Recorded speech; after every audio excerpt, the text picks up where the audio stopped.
Φίλοι μου, όμορφη Τρίτη δεν είπαμε, η Τζίκα στα Team. Σε αποκλειστικότητα, φίλοι μου, τι σας έχει 30 δευτερόλεπτα. Από την έξοδο του σταθμού της Θεσσαλονίκης, η Τζίκα στα Team σας έχει ένα χρέπι.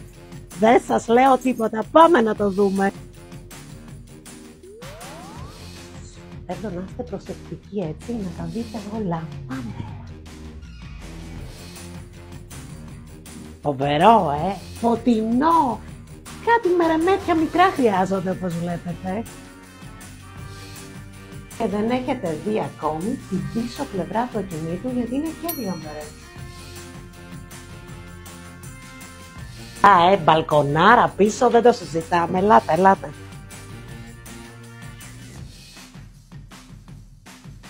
75 τετραγωνικά, φίλοι μου, τρίτος όροφος με ασανσέρ, και τονίζω, δίπλα ακριβώς στην έξοδο, όπως είπαμε, του σταθμού της Θεσσαλονίκης, και περιμένω τηλεφωνάκι για να σας το δείξω άμεσα.